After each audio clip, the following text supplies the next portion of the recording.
Hello all అందరికీ నమస్కారం. ఈరోజైతే నేను నా వీడియోలో శివకంచి గురించి మీకు చెప్పాలనుకుంటున్నానండి.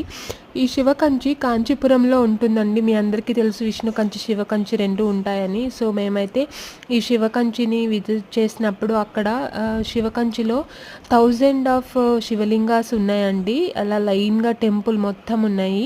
అండ్ ఇంకొక స్పెషలైజేషన్ ఏంటంటే ఇక్కడ 3500 ఇయర్స్ బ్యాక్ నాటిన ఒక మామిడి చెట్టు ఉందండి. నేను అక్కడ చదివినప్పుడు నాకు అర్థమైంది ఏంటంటే ఇది 3 డిఫరెంట్ టైప్ ఆఫ్ కొమ్మలుండి 3 డిఫరెంట్ షేప్ ఆఫ్ మ్యాంగోస్ ఇస్తుందంట అండి. అది ఒక్కొక్కటి ఒక్కొక్క రకమైన టేస్ట్ ఉంటుందంట. అండ్ ఇది పిల్లలు పుట్టని వాళ్ళు తింటే పుడతారు అనేది ఒక నమ్మకం కూడా అంట. ఇక్కడ కామాక్షి అమ్మవారైతే జపం చేశారంట అండి.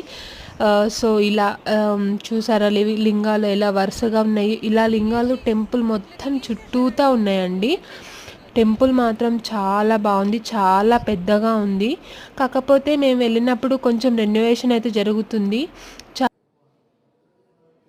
చాలా పీస్ఫుల్ టెంపుల్ అండి ఇది.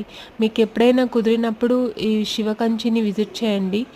నాకైతే చాలా బాగా అనిపించింది ఈ temple. Thank you for watching.